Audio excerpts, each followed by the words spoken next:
Hello and welcome to the 2015 season of the GT Cup Championship. We're going to be taking you around the UK's most iconic race circuits over the course of the next 6 months. But today we're kicking things off here at Donington with a packed grid of 33 cars. Expect action, excitement and plenty of fast cars.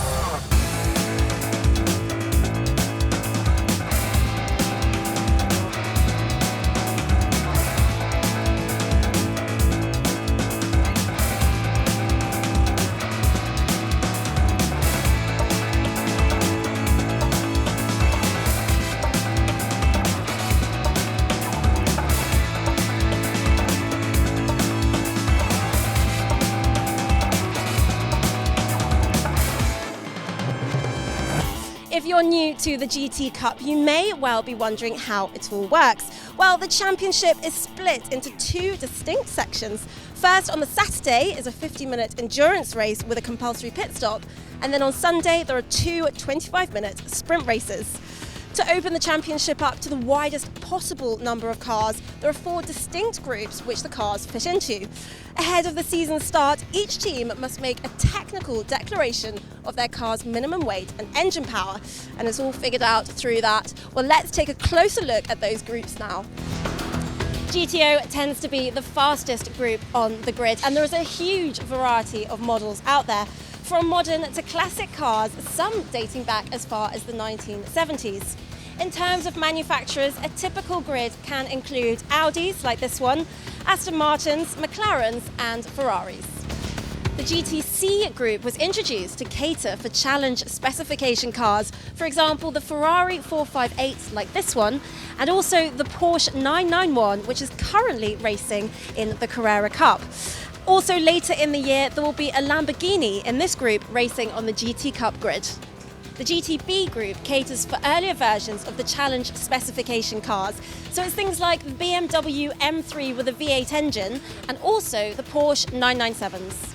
The GTA group is for the slightly lower powered cars, for example Ginetta, Lotus Evora GT4, BMW 6-cylinder and of course Aston Martin GT4. It's a hugely popular championship with drivers returning year on year to the GT Cup.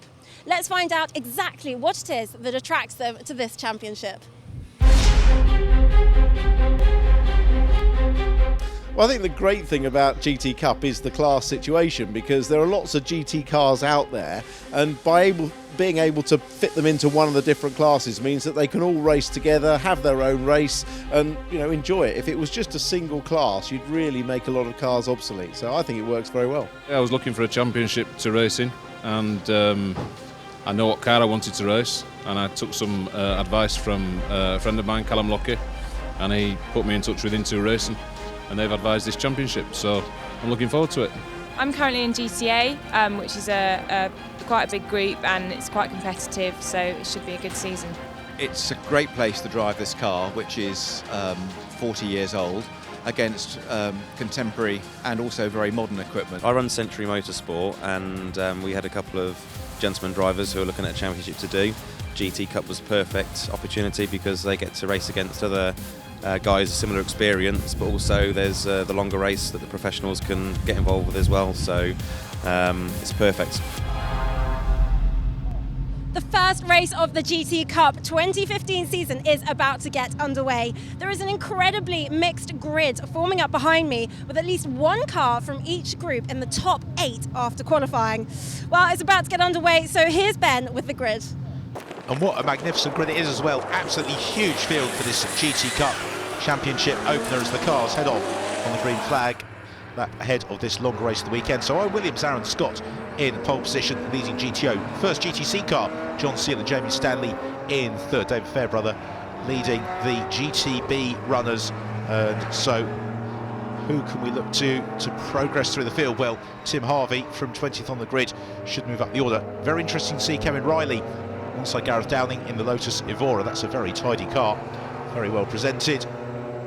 32 of them all, and it is John Saunders who completes the field in his Ginetta G50.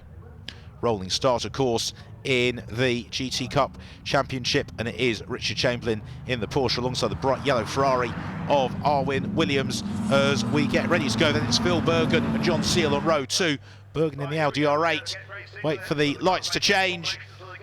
It's a long hold and away we go, and Richard Chamberlain powers into the immediate advantage. Arwen Williams looks to slot into second place as they turn in to Redgate Corner. John Seal just sniffing to the inside, trying to snatch third place, and still the field keeps coming in car with Mick Mercer.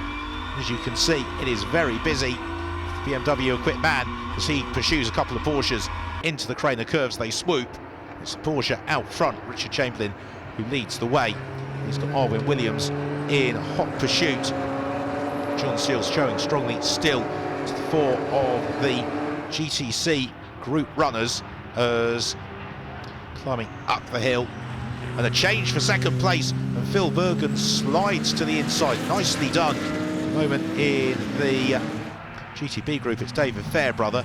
Flick Hayes made a great start in GTA as they head on to the club straight. The end of this first lap, and Richard Chamberlain looking to break clear early on. The big question is going to be, of course, will he be able to maintain that advantage as the race unfolds? On the brakes, and they flick through the chicane. Need to be mindful of the elevated sausage curbs as Arwen Williams gets the power down, being pursued by John Seal. They're both in pursuit of the Audi R8, and this is what the GT Cup Championship is all about. Porsche leads Audi, leads Ferrari, leads Ferrari, leads Ferrari, leads Aston Martin. Brilliant stuff, as making good progress there is Paul Bailey in the Aston Martin. He's got David Fairbrother in his Porsche in fairly close pursuit. Down through the Craner curves once more, and Phil Bergen in second, just beginning to ease clear of Arwen Williams. John Seal still there, the ever-present shadow. We've got another of the Ferraris closing the gap down to the pair of them fairly rapidly as they begin to swoop uphill. Don't forget, this is a much longer 50-minute race. They've got a mandatory pit stop which comes at the midpoint of the race, and therefore don't need to do anything over dramatic in these early stages. Onto the club straight, also making very good progress is Paul Bailey in the Aston. He is looking to ease his way up the order as John Seal closes onto the tail of Arwen Williams. They head through the chicane once more, reeling off the laps very rapidly as Arwen Williams' pole time was a 1:19.886 on the brakes into Redgate Corner. John Seal let's get pad out. Meanwhile, there is the immaculate Evora of Kevin Riley. He gets overhauled by Mark Smith in his Porsche as back to the battle between the Ferraris, and now John Seal asking all the right questions of Arwen Williams. Williams through Schwantz curve, just having to defend, but the problem is as they battle, you can see they've got a closing pack coming up onto their tail. Paul Bailey, I think, in pursuit of Marcus Hogarth. This the battle for third place in pursuit of Richard Chamberlain and Phil Bergen. And Bailey's got a good run coming out onto the back straight here, and Paul Bailey may well be able to challenge Hogarth as they come over the crest in the road, past where the Dunlop Bridge used to be, on the brakes into the chicane. Paul Bailey makes the move stick, but we have got grey skies forming. Just wonder, it's going to start to get a little bit greasy fairly quickly. A good glimpse of the flags as well. Very breezy, and now Paul Bailey is in the mood to accumulate as he moves the inside John Seal. Oh, he does more than move the inside John Seal. He very nearly squeezes him off the road, and Seal rejoins. He's about to possibly be demoted by a Ferrari. Wave yellow flags as well as they come into the Craner curves. So that means no overtaking. And that was Wayne Mars who has been able to take advantage of that moment for John Seal. Meanwhile, Paul Bailey closing up immediately onto terms with Arwen Williams. Gotta love the rear spoilers on these big cars as they climb the hill. Plenty of downforce on offer. The Ferrari 430 in particular has been such a driver favourite because of its balance, but the Aston Martin has got an awful lot of straight line speed, and Paul Bailey knows how to get that car working well as he moves to the inside of Arwen Williams. He should make that move stick, indeed he does. So the place gained by Bailey. They accelerate along start and finish straight once more. They got Marcus Hogarth in Wayne Mars and John Seal along in pursuit. But Bailey taking a very wide entry into Redgate Corner. That is the quickest way to take the turn. Now this is the reason for the yellow flag rather, and the red mist from Adrian Lester. A big spin, the gravel trap doing its job. He may need some assistance in recovery. Meanwhile, as Flick Haig leads Group A, we had David Fairbrother Sloan. This is the battle for second place in Group A. And we've got Ben Tompkins in hot pursuit as they sprint along the start and finish straight. It's Rob Gaffney just ahead. And this is the beauty of the GT Cup Championship. Wherever you look, there are some unique cars in action. There's Gary Duckman in the Seika, bottled up behind Kevin Riley in the Lotus Evora. Now on the brakes, flicking through Redgate, the Seika, very low profile, looks to move to the inside of the Lotus Evora. Meanwhile, we have a replay of a rapid rotation from Nick Stavely. That's the car that Tim Harvey is due to take over. Meanwhile, Paul Bailey has caught up with Phil Bergen. This is the battle for second in the race.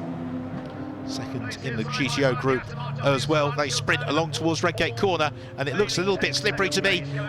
Phil Bergen's out, breaks himself, he goes on the grass, and Bergen goes around. He just got two wheels on the increasingly dampening grass, and the driver's being caught out in these treacherous conditions. It means that suddenly Wayne Mars has got this huge train behind him. So whether Mars is in a bit of a twix remains to be seen, as back on his way goes Phil Bergen. So as Bergen recovers, Richard Chamberlain leads. We are going to take a very short break. Join us in a couple moments' time as the action continues at Donington Park.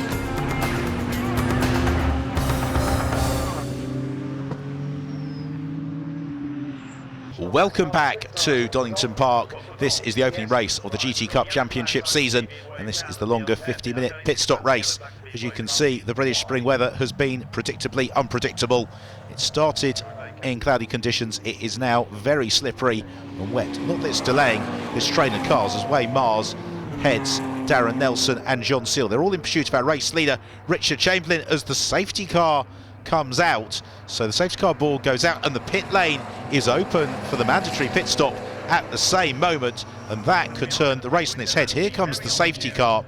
Now you would hope that they'll all drop in immediately, except there you catch a glimpse of Richard Chamberlain. He doesn't pit in, but Paul Bailey has launched straight into the pits to hand over to Andy Schultz, and Marcus Hogarth doing exactly the same, as he has got Tom Ingram waiting for him. Wayne Mars in to hand over to Charlie Hollings. Oh, but Darren Nelson gets caught out. He can't actually find a way into the pits because the traffic was so busy, so he's going to have to do another lap as the pit lane fills up. The cars all rumble along. It's a very, very busy pit lane. They're going to have to search well to find the pit box where their mechanics are waiting. Also not able to pit in on that occasion was Arwen Williams, but in has come David Fairbrother. That's James Greenway who's about to take over from him, as here comes Andy Schultz, having assumed the command of the Aston Martin from Paul Bailey. He rejoins, and this could suit him immensely well. There is still a little bit of drizzle, and those that did pit at the optimal moment have potentially got quite an advantage as we wait for the queue of cars to accelerate out of the pits back into the fray. And it's wonderful to see so many cars entered for this opening event of the GT Cup Championship season, as now finally in is Darren Nelson. It's Nigel Greensall takes over from him. Now that is a class helmet, Darren. The Alain Prost tribute helmet for Darren Nelson. Nigel Greensall gets strapped in to the Ferrari. There is the Nick Stavely Porsche, as Richard Chamberlain only now exits the pits, and unfortunately that commanding advantage that he built up earlier on may well have been lost through the pit sequence. I think he's going to be well behind Andy Schultz when he rejoins the train. The same possibly goes for Nigel Greensall. So the pit lane, as soon as it got busy, has now emptied again as Adam Balon gets on his way, as does Rebecca Jackson with a little bit of assistance. But of course, the marshals at Donington Park, as ever, doing a fantastic job. So after that brief hiatus for the safety car, should be coming in at the end of this lap, and then we'll be back racing with the GT Cup Championship. Charles Hollings, who would have raced here extensively back in his British Formula 3 days, as you can see, has jumped Richard Chamberlain through the pit stops. So there is Jamie Stanley weaving around, getting some heat into the tyres, but essentially it's Andy Schultz, the Aston Martin, who is our race leader, as we've got cars of varying speeds all looking to get underway now as they accelerate towards Redgate Corner and trying to find some space is going to be key. Nathan Freakin is in the Ginetta ahead of the queue, then Jamie Stanley is able to ease his way past Phil Glue as they plunge down through Craner Curve. Some very high quality drivers at the wheel at the moment, and Stanley and Glue, I suspect, will enjoy this battle enormously as they flip through the old hairpin. Andy Schultz just trying to go around the outside of one of the BMWs. And there is Richard Chamberlain in the Porsche with these Charlie Hollings in attention. Phil Glue in pursuit of Stanley as they climb up through Coppice and McLean's and then along the back straight. We're not using the full Grand Prix loop this weekend, just the club layout at Donington Park, which is actually a little bit more flowing in the opinion of many of the drivers, just because you've got this actually quite open chicane at the end of the back straight that then propels them onto the slightly shorter start and finish straight. So in terms of the order then, it is Andy Schultz in the Aston Martin who is leading the way. He's actually being chased by the Group A leader Flick Haig, and she has got Rob Gaffney in very close pursuit. Richard Chamberlain, there he is in the bright red Porsche, is second overall, and he has got Charles Hollings looming large on his tail. Now, has Richard Chamberlain got the pace underneath him to close back on to Aston Martin? We go in car with Gary Smith in the Jeff Steele Racing BMW M3 down through the Craner curves.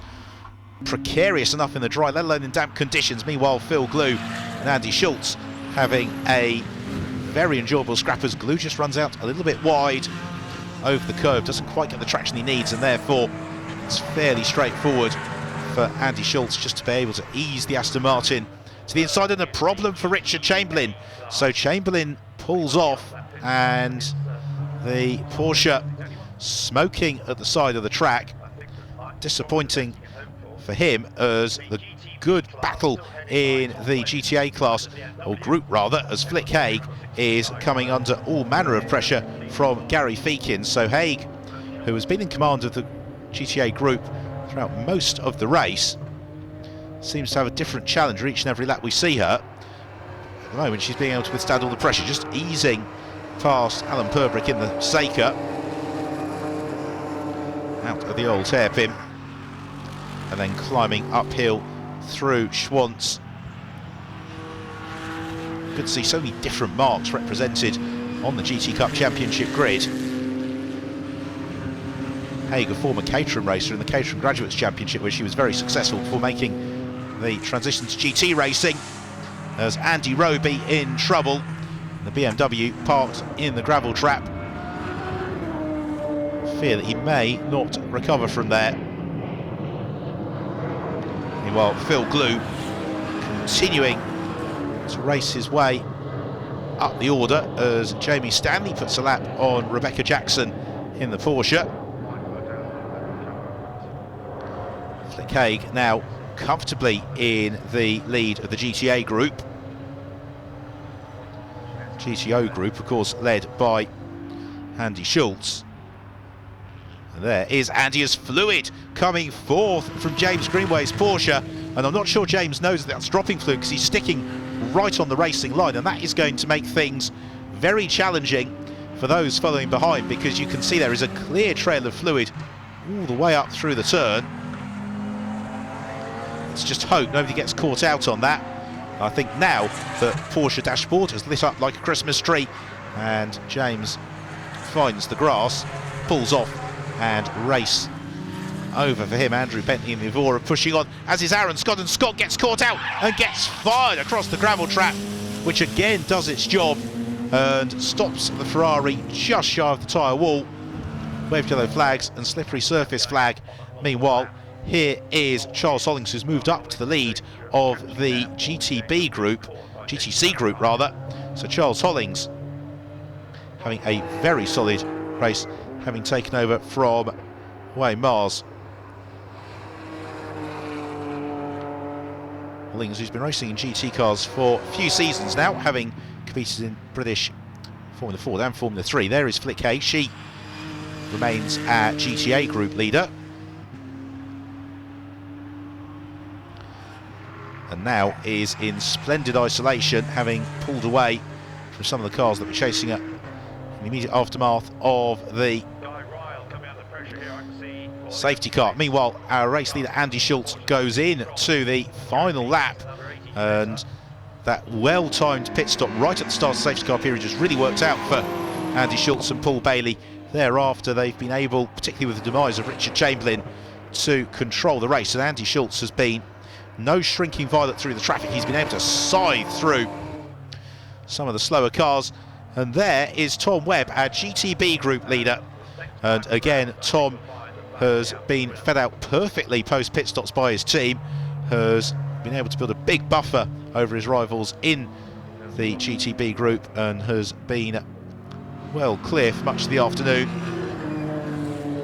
Still some battles though to be resolved. Two Porsches side by side into the chicane. They negotiate that with no drama. Guy Real it is who's at the head of the queue, having raced in the GT Cup for a couple of seasons now, Guy. And then here comes Charles Hollings, and then our race leader and about to be race winner. So Andy Schultz and Paul Bailey claim victory in the first race of the GT Cup Championship season, and they do so in very emphatic fashion. Some way clear of Darren Nelson and Nigel Greensall. So across the line now comes Jamie Stanley. He is second in the GTC group alongside John Seal. And here comes now Nigel Greensall, so he takes second in the race overall, and across the line as well for 8th overall and winning GTB group is Tom Webb. So solid drive from Tom. Look at the final results then. Paul Bailey and Andy Schultz win it from Darren Nelson, Nigel Greensall. First GTC car, Wayne Mars and Charles Hollings. And then Tom Webb topping GTB, Flick Hay claiming GTA honours. Guy Real, a great drive to 11th place, just clear of Ben Tompkins and Gary Feekins. And unfortunately Aaron Scott down in 24th after that late race spin. Well done, Paul. Sorry, congratulations. You had a bit of a flyer towards the end. I think you got the fastest lap with about 2 minutes to go. Yeah, I was sort of getting a bit bored, so I thought I'd try, and then it sort of came together all right, so yeah. We started from P9 and I just pushed my way through and brought it in P2, less than a second behind P1, and Andy did the rest. Got to be so careful on the first corner, so we decided that we was going to take it steady, and then we got the place back, we had a good pit stop, and Charlie done the rest. By the time I come out the pit lane, I was ahead, so which was nice, but there was a few bits of traffic to get through. So it wasn't a dull race, but it certainly wasn't enough close racing for a real cork of a race. But no, it was good. Flick, congratulations! You finished top of your class. How are you feeling? Amazing, and exhausted all at the same time. No, it was a hard race actually, especially with the safety car thrown in for added measure. Well, the early appearance of the safety car just before the pit window made for some tricky decision making from the teams as to exactly when to pit, but at least the rain held off, so most drivers managed to stay on slicks for the entire race. Join us after the break for rounds 2 and 3 at the sprint races.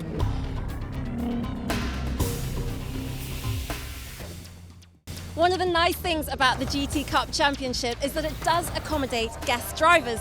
One such is touring car driver Tom Ingram, who I caught up with today after he'd made his GT Cup debut. Is this your first time at GT Cup? It is, yeah. I mean, my background's all in touring cars, so yeah, I'm racing in the touring cars at the moment. So, yeah, GT Cup was my first experience of some proper GT racing, really. And what are your thoughts after this initial first round? Hugely enjoyable, actually. Yeah, really enjoyed it. It was a definite, jump into the deep end. I mean, we'd done no testing in the car. Marcus Hogarth, who I'm driving with in the 458 Challenge car. We've literally just got straight into it. The first time I drove it was this morning, so it was definitely a jump into the unknown, if you like. And do you think you'll be doing more races in this season? Yeah, like I say, well, Marcus has already said he's booked me in for a few of the rounds. So I think Rockinham's my next one. Brands clashes with Thruxton, unfortunately. So yeah, I'll have to miss that one, but I'll be back for Rockingham. So how does this compare to some of the touring car championships that you're more used to? Yeah, I mean, there's a bit less contact for one. We hope. Yeah, no, there is. But it's no, the racing's really, really close, and that's the cool thing about it. You know, there's not much in it between drivers. You know, it's all very, very close. And yeah, it seems really, really cool, exciting racing, and to be doing it in some pretty fast cars as well makes it all more exciting. Thank you. Cheers. Round 2 of the GT Cup is about to get underway. Now, we had a really exciting qualify with vastly different weather conditions to yesterday and some new group leaders coming through the pack. Here's Ben to take you through the grid. Thanks, Olivia. The cars heading off then on their formation lap, getting ready for the rolling start. And let's have a look at how they line up. Darren Nelson it is in pole. Alongside him is Paul Bailey. Wayne Mars heads the GCC group runners. And it's Ross McEwen to the fore of GTB with a very fine 10th. Flick Haig once more leads the GTA group in 16th, just ahead of group rival Mick Mercer, who lines up in 17th. Another absolutely gigantic field completed in 27th place by John Saunders, who we can expect to see progressing through the order in his Ginetta.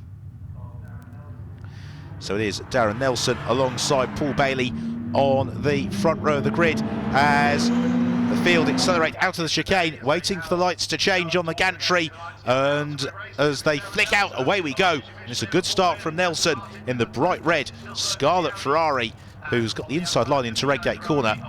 Everybody else just filtering through. No contact, no particular drama as they swoop downhill through the Craner curves.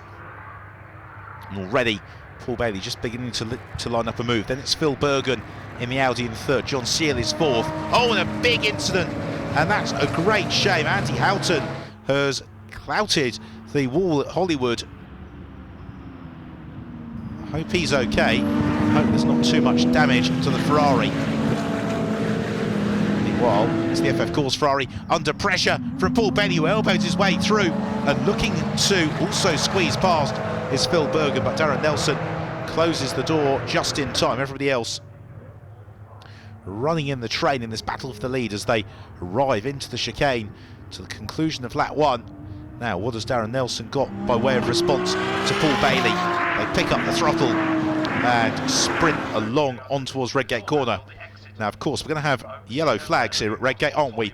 After the incident from a lap ago, therefore they all slow down, make sure that they don't overtake each other. There is the somewhat sorry sight of the cars involved in that incident being moved safely away from the edge of the circuit as the race leaders plummet down through Craner curves, and Phil Bergen in the Audi just beginning to close up onto the tail of Darren Nelson.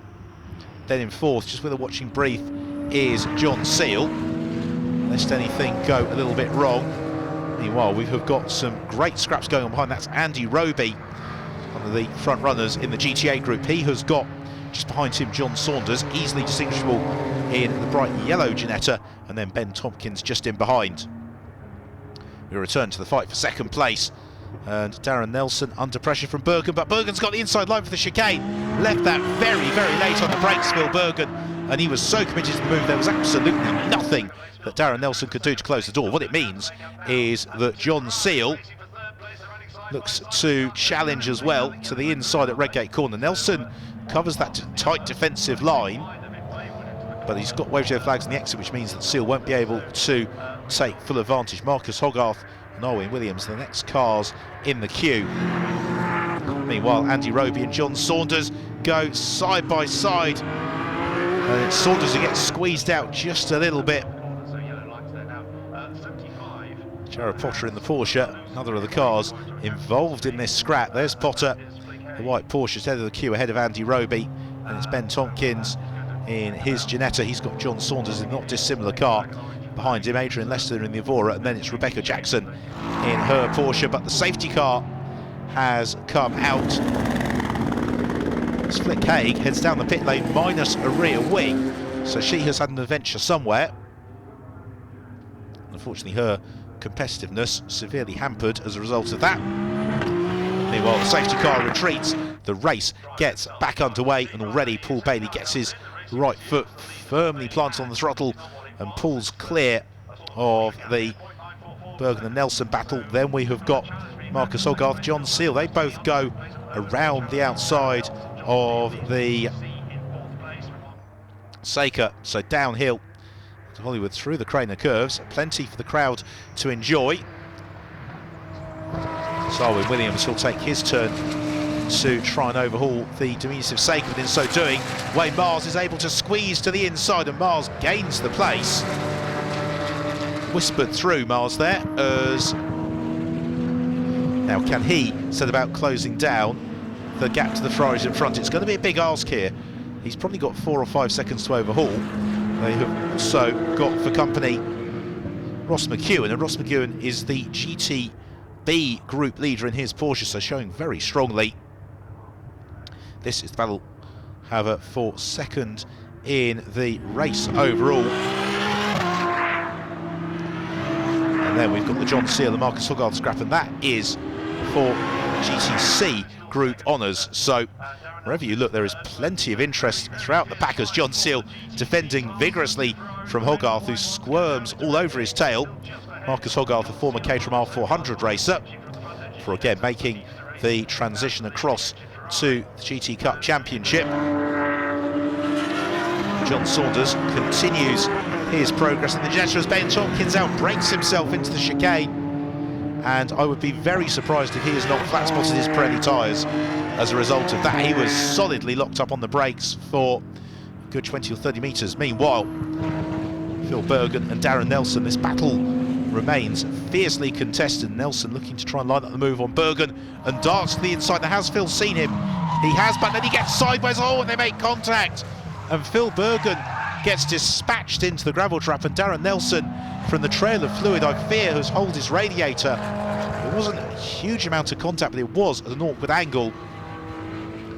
And that, I suspect, is what may have caused the problems for Nelson, as he suddenly slid. And with two cars very near to the edge of the track, the safety car intervenes once more.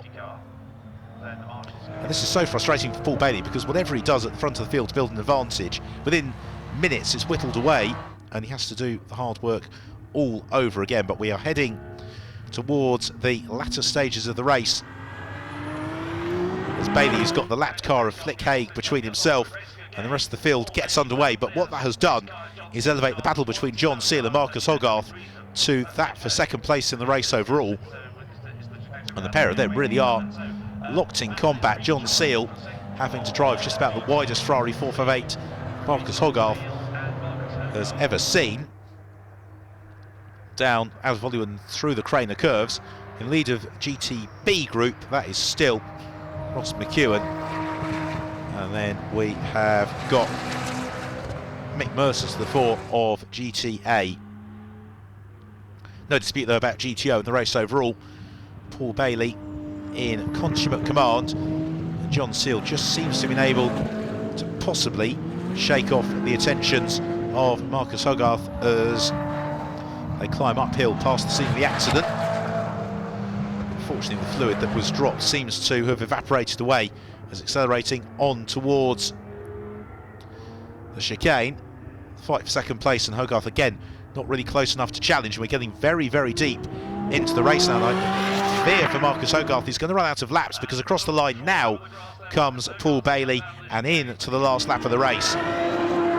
Meanwhile, the progress of John Saunders brought him right up onto the tail of Mick Mercer. So the battle for the GTA group coming alive into the final lap of the race. They've got David Fairbrother just ahead of them in his Porsche, and John Saunders contemplates the look into Redgate Corner, shows himself to the inside of Mick Mercer.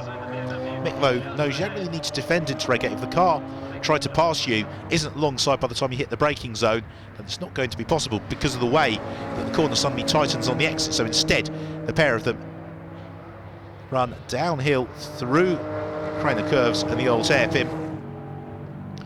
No dispute about the race winner. Paul Bailey has been in the lead almost the entire distance. He flashes his headlights and comes through to score victory in the first of the sprint race of the GT Cup Championship season. Second place goes the way of John Seal and Marcus Hogarth, completing the outright race rostrum. But what about the GTA Group win? Mick Mercer defending doggedly to the inside, and John Saunders buzzing around in his tail, but he can't find a way through, and a redoubtable defensive drive from Mick Mercer late on, enough to give him the group victory.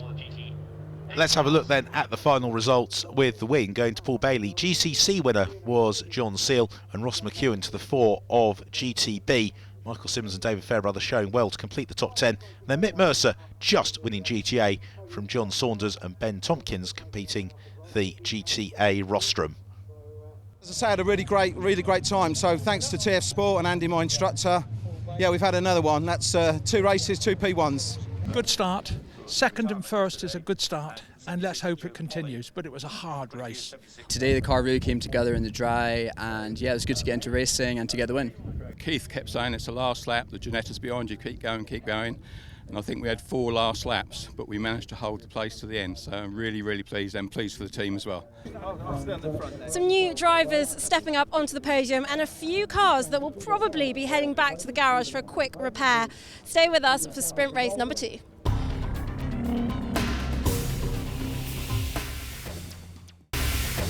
Hello and welcome back to part 4. Now, the GT Cup is an incredibly competitive championship, but it does also cater for novices and amateurs. They have the opportunity to bring a pro driver onto their team for driver coaching. Let's have a word with some of them now. The amateurs have to qualify and start the cars, and then their driver coaches who they brought along act as a pro driver to help them maybe achieve a better result than they would before, or to help benchmark their performance so they can start to grow as drivers and evolve to whether they move on from GT Cup or move up the classes within the series. We run here at FF Course, we run the onboard system which we can download from the car, which shows us his throttle, his braking, his steering angles. So we go through that, compare that to my traces, and we also run a video V-Box system, which means we can overlay the video and show where he was on the circuit compared to myself. And we use that information to show them where they can find a bit of time, either in braking or throttle application around the circuit. So we've entered the car this year with Tom Ingram, who I raced with in Ginetta's going back 2 or 3 years ago, where we raced together with JHR Developments. Tom won the championship, so he's obviously a very quick driver. He's moved on to touring cars now. So we invited him to join us this year in the team, and he's been a great help. So we're here to set a benchmark in the car. There's data logging on the car, and you can use that data logging to make an overlay and trying to help the drivers improve their performance. So we're here really as a benchmark and as a reference to try and lift the AM drivers' performance. Well, the cars are forming up behind me, in fact all around me, ready for the final sprint race of this weekend here at Donington. It's a pretty consistent group at the front, but a bit more movement at the back. Here's Ben with the grid. And once more, it's a gigantic field headed by Darren Nelson. Then we've got Phil Bergen alongside him on the front row, ahead of Paul Bailey and John Seal. Well, what can John Saunders do from 16th? He was very quick during the course of race 2, and his progress is going to be worth watching. Andy Roby has had a weekend of adventures, and he lines up in 21st place with Guy Riel, completing the field as the pace car leads them into the chicane. 25 minutes of action ahead of us as the race gets underway now, and Darren Nelson plants his right foot as he sprints towards Redgate Corner and has got the jump on Phil Bergen. That's an excellent start from Nelson. Bergen maybe a little bit tentative off the line, and it means he's going to lose out here to Paul Bailey and possibly others as well. That was Wayne Mars, who made a particularly strong start, and watch the yellow Ferrari of Aaron Scott, one of the professional drivers. See how he can progress, but for now it's Nelson who leads from Paul Bailey, then it's Mars, Scott, John Seal, Marcus Hogarth, and Phil Bergen really has been shuffled a long way down the order as climbing uphill already. Paul Bailey looking to do to Darren Nelson, he did early in race 2, and that's move into the lead towards the end of the first lap. Also showing strongly is Gareth Downing in the Lotus Evora. A couple of quick Evoras in this race. Andrew Bentley is also worth watching for as Phil Bergen snatches a break, may lose more ground coming onto the back straight. We'll find out in due course. So at the front of the field, Darren Nelson and Paul Bailey beginning to stretch their legs over Aaron Scott. Scott, though, probably just waiting to get his Pirelli tyres up to temperature before making his move, because last thing he wants to do is unduly risk the car. Although this is a sprint race, they have still got plenty of time for the action to unfold. Meanwhile, John Seal, Marcus Hogarth resuming exactly from the point at which they left off, which is Hogarth all over the tail of John Seal, trying to find a way through, but John proving that he can be redoubtable in defence. Down through the crane, the curves, the pair of them plummet. And Seal takes a big bite out of curb for just sticking down through the gears into the old hairpin and pick up the throttle on the exit. Be careful not to use undue amounts of curbing. And then onward uphill. Meanwhile, the leading Joe unchanged, but there is Aaron Scott looming large on their tail. Then Wayne Miles doing a good job in fourth. He's got the Seal and Hogarth battle closing in. And then Gareth Downing next along. Phil Bergen again snatching a break in the Audi. Bergen's had a busy weekend and he's now been able to build out a nice advantage over Nick Stavely in the Porsche. So there is Stavely coming under pressure from Jared Potter, and then also that is James Greenway, the third of the Porsches in that queue, and Greenway, by dint of that, is currently our GTB group leader. Meanwhile, Darren Nelson has now got Aaron Scott taking his turn to try and challenge. Scott having found a way past Paul Bailey. Well, where do you want to look for the action? Because John Saunders is in the thick of the action. He's just clear of Gary Smith. That is the battle for the honours in the GTA group.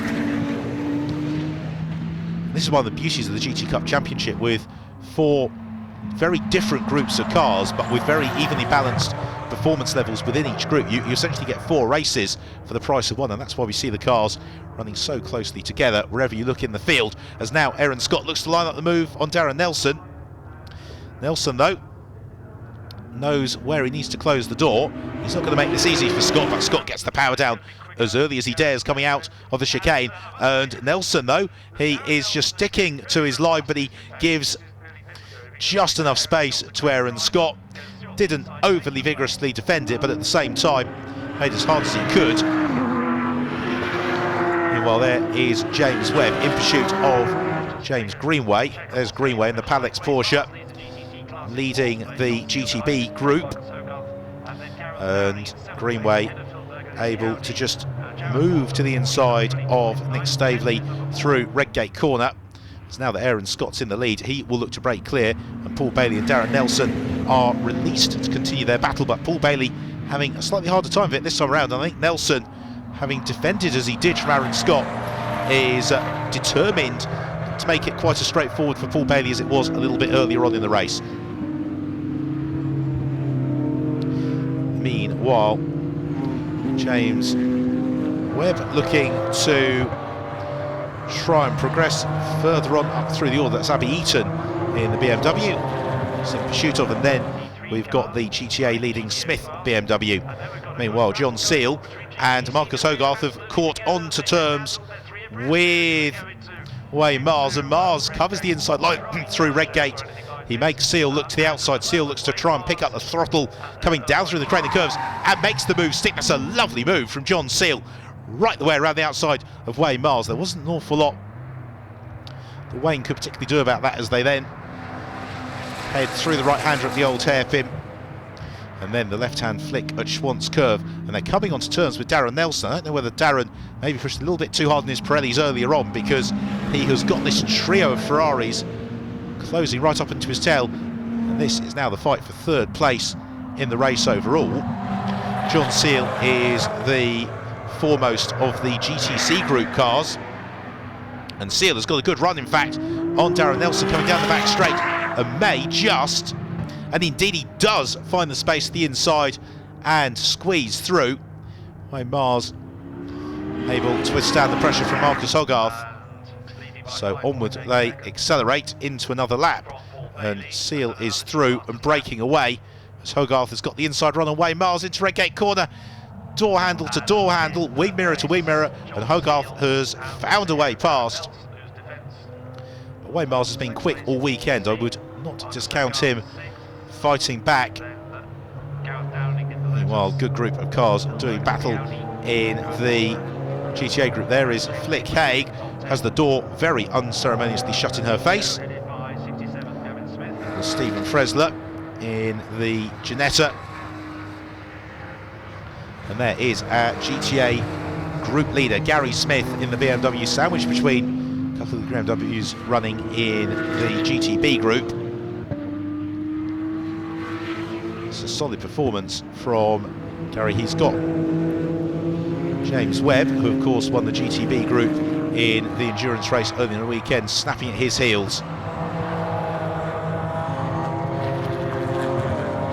So they accelerate on to the back straight. Meanwhile, Darren Nelson has come back at John Seal and moves to the inside at Redgate Corner, and Darren Nelson goes through, reclaims the final space on the outright race rostrum, but of course John Seal still leads the GTC group as we head towards the latter stages of the concluding race, what's been an excellent opening weekend of the GT Cup Championship. And that last race is going to go the way of Aaron Scott.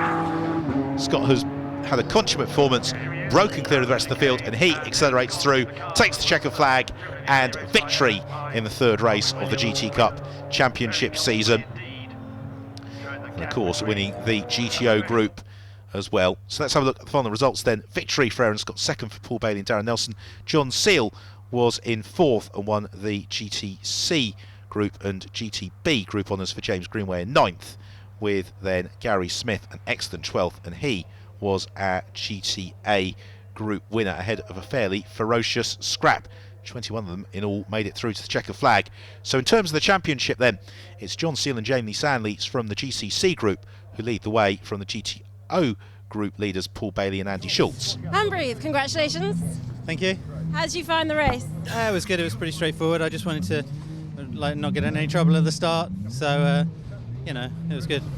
Yeah, really good race. Had a bit of a tricky race yesterday. A little bit of a mistake on my part and damaged the radiator towards the end of the race. But yeah, to come back today, we did a really good job. We worked great as a team all weekend, and yeah, we deserved that one. 5 o'clock is a hard start time, but it was good. It was hard all the way through. It was hot out there, but it went well. First time this weekend with GT Cup. First weekend with Jeff Steele racing in the M3 GTR. Just fantastic car, fantastic weekend throughout. It's been a really exciting start to the GT Cup here at Donington. Great to see a combination of amateur, pro and of course rookie drivers taking to the track. The next round is of course at Brands Hatch, and we look forward to seeing you there.